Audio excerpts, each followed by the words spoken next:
네, 오늘 제자들을 위한 주님의 기도라는 제목으로 하나님의 말씀을 나눌 때 주님의 크신 은혜가 충만하시기를 바라겠습니다. 계속해서 요한복음 말씀이 이어지고 있습니다. 오늘은 요한복음 17장. 요한복음 17장은요, 예수님의 마지막 기도입니다. 마가의 다락방에서 제자들과 유월절 마지막 식사를 하시면서 그때 이 제자들의 발도 씻겨주시고 만찬도 하시고 또 제자들에게 설교를 하셨었어요. 그것이 바로 16장까지의 내용입니다.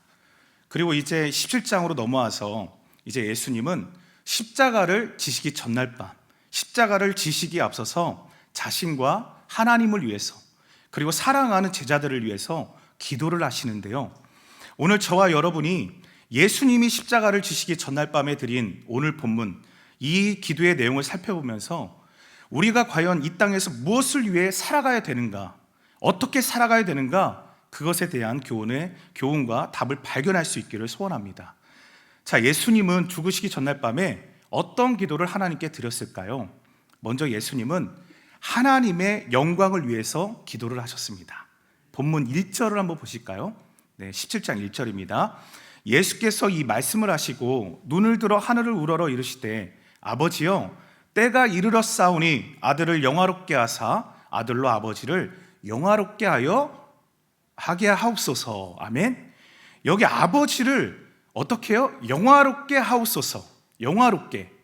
그러니까 예수님은요, 먼저 아들, 자기 자신을 통해서 하나님 아버지가 영화롭게 되기를 원하시는 그런 기도를 드리셨습니다.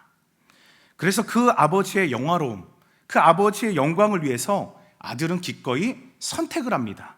어떤 선택일까요? 네, 바로 아들이 선택한 길은 자신이 갈기갈기 찢겨지는, 그렇게 찢겨버리는 십자가였습니다. 그것이 아버지를 영화롭게 하는 길이었어요. 자신이 십자가에 죽어야만 죄와 사망 가운데 신음하는 온 인류가 새 생명을 얻게 되는 겁니다. 그리고 그런 인류를 구원하는 이 아들의 십자가를 통해서 우리 아버지 하나님은 온 인류 가운데 자신의 자비와 사랑을 드러내게 되는 것이었어요. 그렇죠? 바로 이것이 하나님이 영광을 받으시는 방법이었던 것입니다. 그래서 예수님은 그 하나님의 영광을 위해서 기꺼이 십자가를 지셨어요. 그리고 예수님은 어떻게 되셨냐? 죽고 끝난 것이 아니라 잘 아시는 것처럼 다시 살아나셨죠. 부활하셨습니다. 그래서 이것에 대해서 로마서 1장 4절에서는 이렇게 말씀하고 있습니다. 성결의 영으로는 죽은 자들 가운데서 부활하사 능력으로 하나님의 아들로 선포되셨으니 곧 우리 주 예수 그리스도시니라. 아멘. 부활하사. 여러분, 이것이 정말 중요합니다. 부활하사. 만약 십자가로 예수님께서 죽고 끝나셨다면, 부활하시지 않으셨다면요, 예수님은 하나님의 아들이 아닌 거죠. 그냥 한낱 죄인의 죽음이 되고 맙니다. 그렇다면 온 인류가 구원을 받을 수도 없는 것이고요, 당연히 하나님 아버지도 영광을 받으실 수가 없게 됩니다. 그러나 예수님은 이 하나님의 말씀에 기꺼이 순종하셔서 죽으시고 다시 부활하셨습니다. 여러분 믿으십니까? 그래서 하나님 아버지를 영광스럽게 하셨을 뿐만이 아니라 하나님 아버지의 아들로 선포되셨다, 하나님의 아들로 확증을 받으신 줄로 믿습니다. 여러분, 이 사실이 저와 여러분에게 그렇게 중요한 사실인 거예요. 그래서 우리가 목숨을 거는 겁니다. 예수님이 하나님의 아들이시다. 우리가 인생 살아가면서, 여러분 특히 신앙생활을 이렇게 하며 나아갈 때요, 우리가 만나게 되시는 일들을 보면요, 정말 그냥 평안하고 괜찮고 좋은 일만 있습니까? 그렇지 않습니다. 억울한 일, 막 화가 치밀고 손해보는 그런 일들 많이 겪게 되죠. 자, 그럴 때면 너무 속상하고, 내가 예수님을 믿어서 뭐하나, 그냥 포기하고 싶잖아요. 자, 근데 그럼에도 불구하고 우리가 그런 상황 속에서 여전히 인내할 수 있는 것은요, 내가 전하는, 내가 믿는 이 복음이, 예수님이 진짜이기 때문에, 내가 받드는 이 사명이 하나님을 영화롭게 하는 가장 의미 있는 일이기 때문에 인내하고 목숨을 걸 수 있게 되는 것입니다. 그렇죠? 우리나라 역사 가운데 잘 아시는 3.1 운동이 있었습니다. 당시 가장 많이 투옥을 당한 사람들의 이 비중을 따져보니까요, 투옥당한 많은 사람이 기독교인이었다라고 그렇게 말을 해요. 당시에 기독교 인구가 약 1.3%밖에 안 됐다고 그렇게 말을 하는데요. 당시 종교들이 있었죠. 뭐 천도교도 있었고요, 불교인들도 있었어요. 그런데 이런 비중이 기독교보다 월등히 많았음에도 순교하고 투옥되고 고통당했던 사람들 대부분이 바로 기독교인이었다는 사실입니다. 여러분, 이것은 무엇을 의미하는 것일까요? 왜 그랬을까? 이분들의 삶과 신앙은요, 하나님 말씀이 기준이 되어서 십자가에 죽으시고 부활하신 예수님, 이 복음이 이 나라를 살릴 수 있다는 것을 확실했던 거예요. 이런 그들의 순교가 하나님을 영광스럽게 하는 일이 되었고, 오늘날 이 대한민국 가운데 이 땅에 세워진 교회가 세워지고 주님께서 복음으로 축복하시는 귀한 초석이 되었던 것입니다. 여러분, 그래서 한나라나 이 교회는요, 누가 바로 세웁니까? 바로 희생하고 예수님처럼 사명을 감당하는 사람들, 하나님의 영화로움을 위해서 기꺼이 목숨을 거는 사람들에 의해서 세워짐을 기억하시길 바라겠습니다. 저와 여러분이 바로 그런 성도 되시기를 주님으로 축복합니다. 자, 계속해서 예수님의 기도가 이어지고 있어요. 하나님을 먼저 영화롭게 해달라는 이 기도를 하신 예수님이 이제는 이 땅에 남겨질 제자들을 위해서, 저와 여러분을 위해서 기도를 하시는 장면이 등장합니다. 여러분, 그 장면이 11절입니다. 우리 함께 11절의 말씀을 함께 읽겠습니다. 시작. 나는 세상에 더 있지 아니하오나 그들은 세상에 있사옵고 나는 아버지께로 가옵나니 거룩하신 아버지여 내게 주신 아버지의 이름으로 그들을 보존하사, 그들을 보존하사 우리와 같이 그들도 하나가 되게 하옵소서. 아멘. 지금 예수님이 제자들을 위해서 기도를 하고 계세요. 그런데 여기 상반절에 보면요, 나는 세상에 더 있지 아니하오나 그들은 세상에 있사옵고 나는 아버지께로 가옵나니, 그렇게 기록하고 있습니다. 이 기도를 보니까요, 먼저 예수님은 우리가 살고 있는 이 세상이 어떤 곳인지를 아주 정확하게 알고 계셨고 그렇게 말씀하셨어요.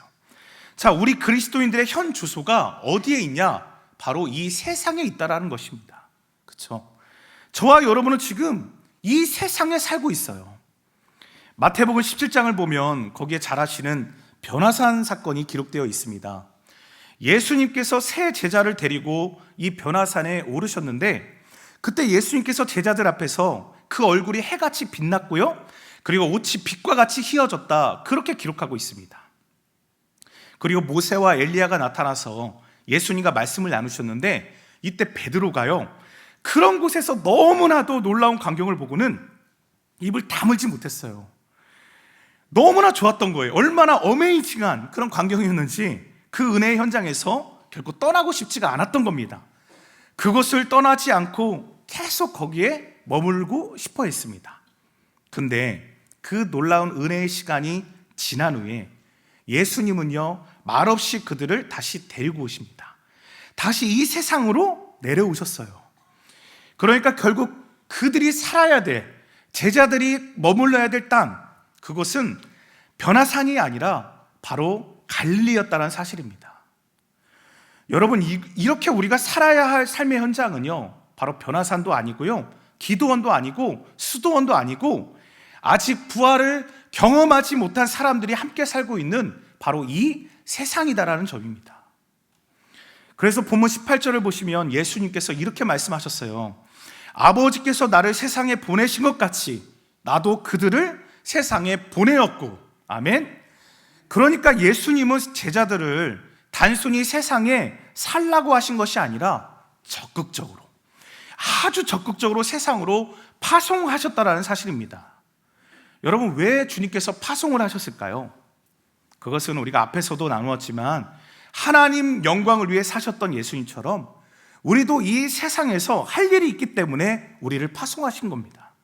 예수님처럼 사명을 위해서, 각자에게 맡겨진 사명을 감당하기 위해서. 저는 그래서 계속 기도하고 있어요. 무엇을 위해 기도하고 있냐면, 저도 그렇고 여러분들도 그렇고 우리 여의도 침례교회가 이 땅 이곳에 있는 동안에 우리가 해야 될 일이 무엇인가, 그것을 계속해서 고민하고 기도하게 돼요. 무엇을 할 수 있을까? 여러분, 우리가 다니는 직장에서 또 내가 있는 그 자리에서 나는 어떤 존재입니까? 내가 왜 그곳에, 거기에 머물러서 거기에 있느냐는 문제입니다. 내 돈 벌기 위해서죠. 내 돈 벌어서 가족들 분양하기 위해서, 네, 물론 그것도 맞습니다. 근데 그 정도의 마음만 가지고는 절대로 하나님을 영화롭게 할 수는 없습니다. 저도 때로는 기도하다 보면요, 어느 곳에서 거기에만 머물고 있고 싶은 곳이 있어요. 하루 종일 날이 새도록 기도하면서 말씀 묵상하면서 예수님 생각하면서 그렇게 살고 싶은 때가 있습니다.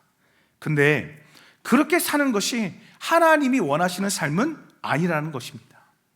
주님은 바로 내 사명을 감당하라고 내 아내를 만나게 하셨습니다. 여러분 믿으십니까? 내 사명을 감당하라고 옆에 계신 남편을 만나게 하셨고 또 자녀들을 허락해 주신 거예요. 돈만 받아먹고 사는 사람 되지 말라고 그 직장에 임무를 주시고 그 직장으로 우리를 파송하셨던 겁니다. 어디로요? 이 세상으로. 자, 다시 11절을 보시면, 자, 이런 세상으로 파송받은 제자들을 위해서, 사명을 감당할 제자들을 위해서 예수님이 기도하신 그 구체적인 내용, 그 첫 번째가 나오고 있는데요. 다시 11절을 보세요. 나는 세상에 더 있지 아니하오나 그들은 세상에 있사옵고 나는 아버지께로 가옵나니 거룩하신 아버지여, 내게 주신 아버지의 이름으로 그들을 보존하사 우리와 같이 그들도 하나가 되게 하옵소서. 아멘. 여기 이 말씀에서 핵심이 있습니다. 그것은 뭐냐면 바로 아버지의 이름으로 그들을 보존하사, 보존해 달라는 이 동사입니다. 그러니까 하나님의 영광을 위해서 이 세상에 남겨진 제자들을 하나님의 이름으로, 하나님의 능력으로 이 제자들을 제발 보호해 주십시오, 지켜 주십시오. 그렇게 주님이 기도하고 계신 거예요. 여러분, 예수님이 왜 이 세상 살아가는 제자들을 하나님께 지켜달라, 보호해달라 그렇게 기도를 하셨을까요? 그 이유가 14절에 나와 있습니다. 우리 14절의 말씀 함께 읽겠습니다. 시작. 내가 아버지의 말씀을 세상이 그들을 미워하였다.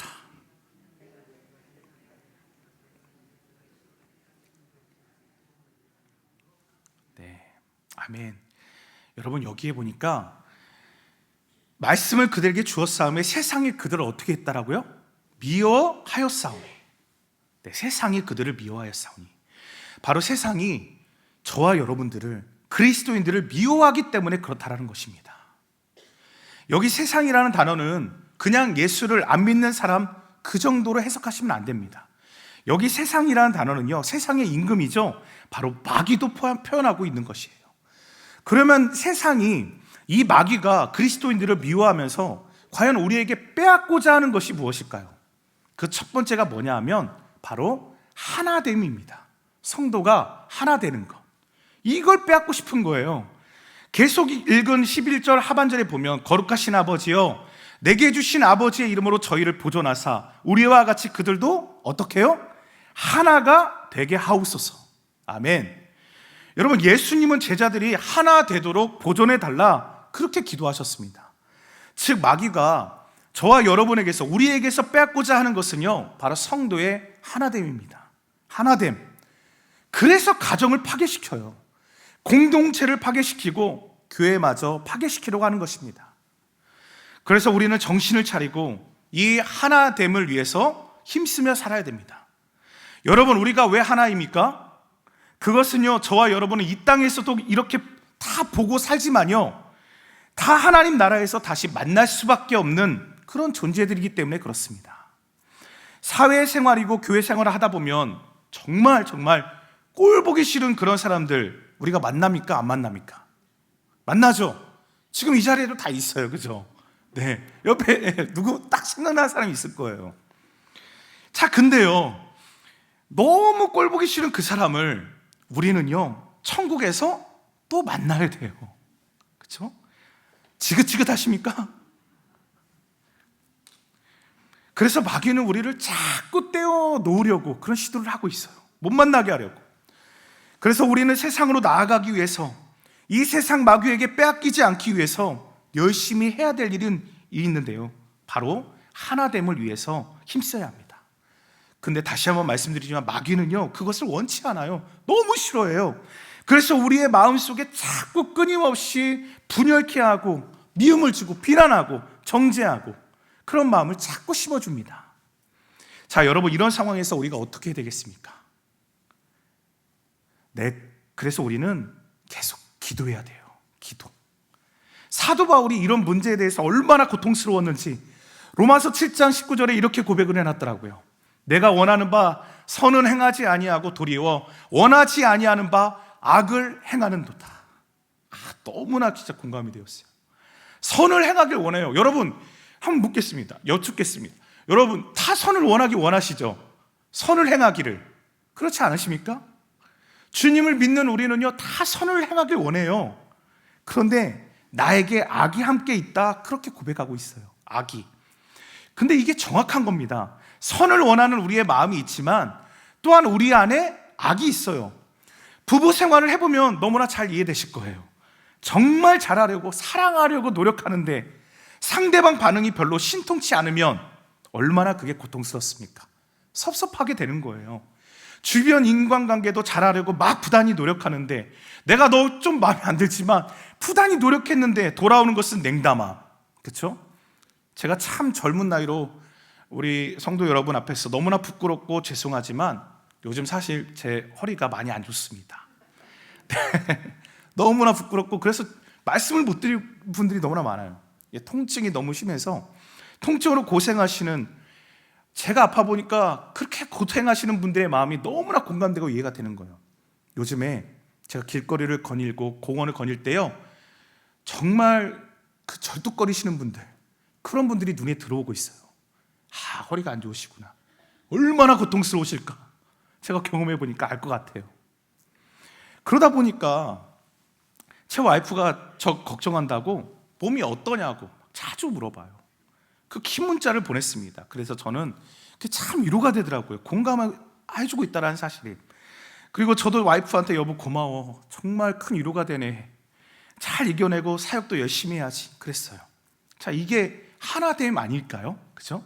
자, 근데 며칠 전에 정말 무심한 제 친한 친구가 있어요. 너무 친해요. 자, 그날 허리 통증이 너무 심해서 친구한테 누구야? 나 허리 디스크 때문에 너무 통증이 심해서 요즘 너무 힘들다 그랬더니 그 친구가 문자로 한 단어를 딱 보내더라고요. 딱 한 단어. 친하니까, 통증이 심하니까 그 친구의 그 무심함이 굉장히 때로는 서운하더라고요. 섭섭한 거예요. 여러분, 사람은요, 내가 한 행동에 상대방이 어떻게 행동하느냐에 따라서 하나가 되기도 하고 안 되기도 합니다. 그렇죠? 그런 상황들이 다 있어요. 근데 정말 중요한 것은 그런 의도는 아니지만 마귀는요, 그것을 가지고 장난을 칩니다. 섭섭하게 만드는 거예요. 그리고 그 섭섭함은 계속해서 또 다른 반응에 더해지고 또 더해지고 쌓이게 돼요. 오해하고 미움을 주고 비판하게 만들고 심지어는 지옥에 떨어져 버려라, 그렇게 말을 합니다. 그러니까 하나가 될래야 될 수가 없게 만드는 겁니다. 요즘 세상을 생각해 보니까 이게 정말 심각한 문제예요. 나와 맞지 않는 사람 생기면 물불 가리지 않습니다. 온갖 위험비어 만들고 팩트 체크도 안 해요. 한쪽 말만 듣고 가만히 있어도 이 손바닥이 부딪혀야 소리가 난다고 하는데 손바닥이 부딪히지 않아도 소리가 나요.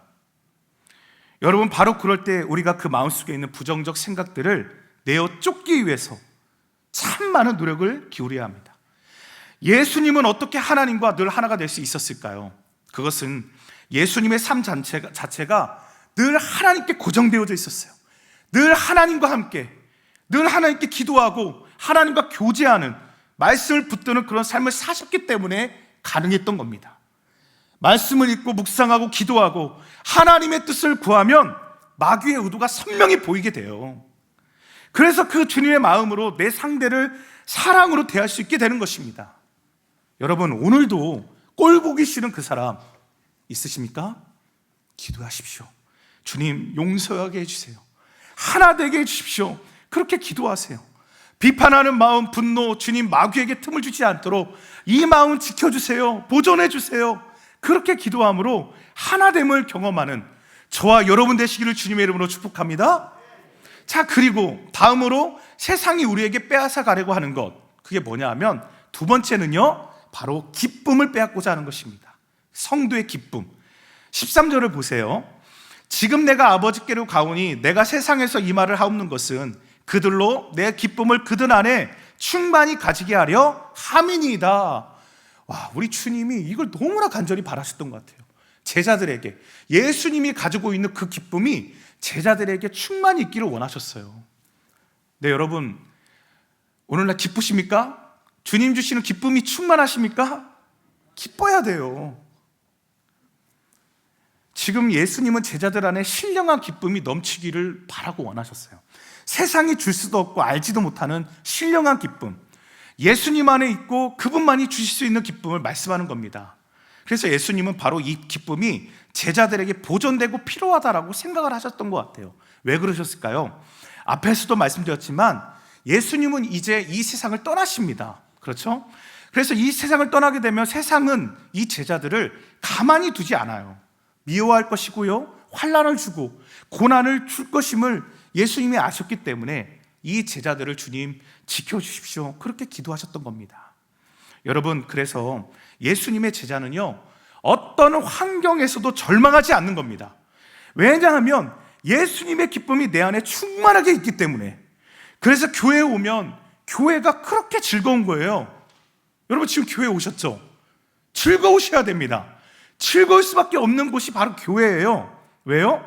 기쁨이 충만한 제자들이 이 자리에 한두 명도 아니고 여럿이 모여있기 때문에 그런 것입니다. 그러니까 곳곳에서 즐거움의 소리가 막 터져나올 수밖에 없는 것입니다. 예수님의 제자들이 전도를 하고 돌아왔을 때, 삶의 현장에서 살고 예수님께로 나왔을 때 신이 나서 왔어요. 예수님, 우리가 기도하니까 내 삶의 자리에서 예수님의 이름으로 귀신이 떠나갔습니다. 병자가 나왔습니다. 얼마나 신이 났는지. 저는 우리 목자님들과 에베네스 교구분들을 만나는 시간이 참 감사하고 그렇게 기뻐요. 즐겁습니다. 왜냐하면요, 거기에는요 보니까 정말 오랫동안 이 신앙생활을 하시면서 오신 그 스토리들이 있어요. 근데 그 스토리를 보니까 너무나 간증들이에요. 정말 예수님이 주신 은혜와 기적들, 그걸 붙들고 막 간증을 나눌 때 여러분, 공통적으로 그 안에는 주님 주시는 기쁨이 있어요. 물론 삶의 어려움들, 복음을 전하다 속상한 마음들이 있지만 그것이 그 기쁨을 빼앗지를 못하는 것입니다. 예수님의 뜻대로 살면서 마귀를, 어두움을 이기는 삶을 나누는 이것이 얼마나 행복합니까? 죄의 유혹을 이기고 승리하였을 때 오는 그 감사함은 또 얼마나 기뻐요. 우리가 주일날 와서 함께 모여있을 때, 모임을 가질 때 그런 삶을 나누고 주님께 영광 돌리고 즐거워야 돼요. 그래서 교회는요, 기쁨이 충만한 곳입니다. 바라기는 우리 교회, 우리 모든 교구와 양머리 모임이 바로 그런 예수님에 인한 그 기쁨, 그 간증이 있고 빼앗기지 않는 기쁨이 넘치는 모든 모임이 될 수 있기를 우리 예수님의 이름으로 축복합니다. 자, 마지막으로 이제 17절입니다. 17절에서 예수님께서 제자들을 위해 간구하는 마지막 기도가 등장합니다. 자, 17절을 보세요. 그들을 진리로 거룩하게 하옵소서, 아버지의 말씀을 진리니이다. 아멘. 그들을 진리로 거룩하게 하옵소서, 이게 예수님께서 제자들을 위해서 마지막으로 간구하신 내용입니다. 제자들이 이 세상에 남겨진 채로 살아가는 동안 거룩하게 해달라는 주님의 기도예요. 잘 아시는 것처럼 거룩하다라는 이 말은요, 구별되다, 분별되다, 그런 뜻이죠. 그러니까 세상에 살지만 세상에 속하지 않는 구별된 자들입니다. 성도 여러분, 이 세상을 변화시키려면 우리는 결코 세상 사람들과 똑같이 살아가면 안 됩니다. 세상 사람들이 갖지 못한 한 끝이, 그 한 끝이 바로 우리에게 있어야 돼요. 그래서 주님이 거룩하게 해주십시오, 그렇게 기도했어요. 자, 그럼 여러분, 우리가 어떻게 거룩해질 수 있습니까? 그 답이 바로 이어지는 19절에 보면 나와 있어요. 19절을 보세요. 또 그들을 위하여 내가 나를 거룩하게 하오니 이는 그들도 진리로 거룩함을 얻게 하려 함이니이다. 아멘. 무엇으로요? 진리로. 진리로 거룩함을 얻게 하려 함이니이다 그랬어요. 네, 진리. 여러분, 진리는 무엇입니까? 하나님의 살아있는 말씀입니다. 그래서 14절에 보면 내가 아버지의 말씀을 그들에게 주었사오매, 그렇게 고백하고 있는데요, 주님께서 우리의 심령 속에 하나님 말씀을 주셨기 때문에 우리가 거룩할 수 있다라는 말씀입니다. 여러분, 마지막으로 사도행전 11장에 보면 안디옥 교회에서 제자들이 그리스도인이라고 칭호를 받게 되는 그런 장면이 소개되고 있어요.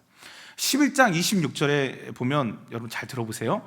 만남에 안디옥에 데리고 와서 둘이 교회에 1년간 모여 있어 큰 무리를 가르쳤고 제자들이 안디옥에서 비로소 그리스도인이라 일컬음을 받게 되었더라.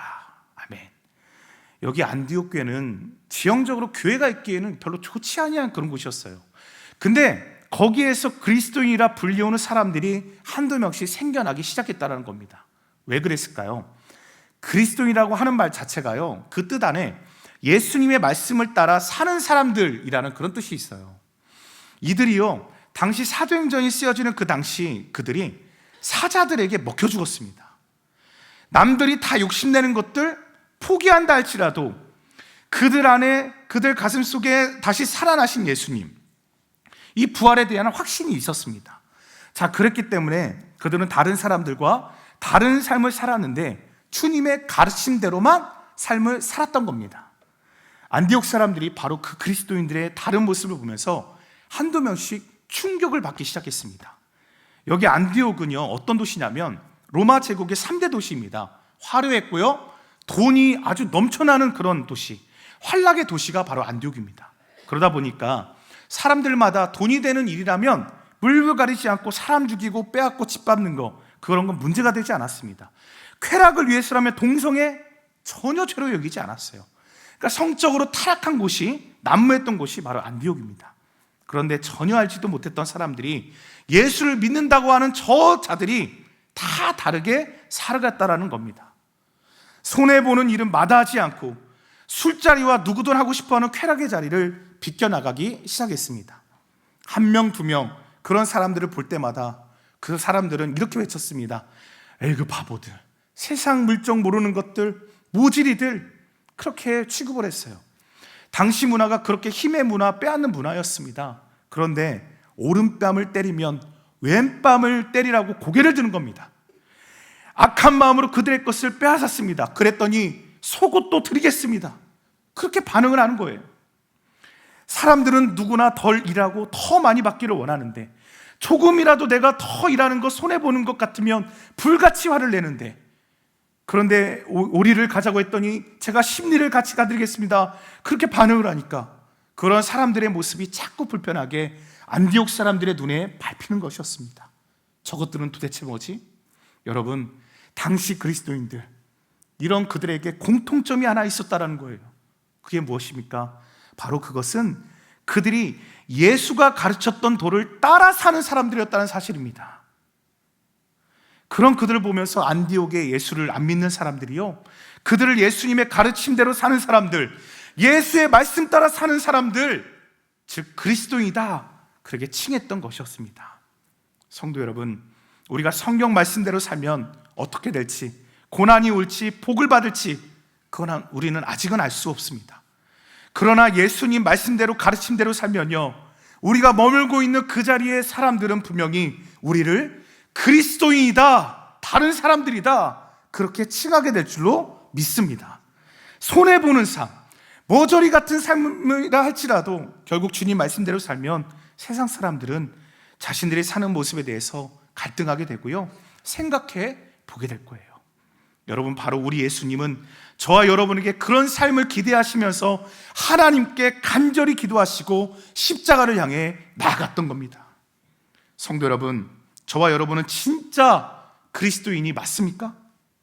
예수님이 핏값을 주고 사신, 하나님 하나 되게 해주십시오, 기쁨이 빼앗기지 않게 해주십시오, 거룩하게 보존해달라고 하나님께 부탁하신 그 대상들, 그 제자들이 맞습니까? 자, 여러분, 이럴 때는 크게 아멘 하셔야 돼요. 아멘이십니까? 진리의 말씀을 붙들고 거룩하게 사시기를 주님으로 축복합니다. 자, 이제 말씀을 짧게 정리하겠습니다.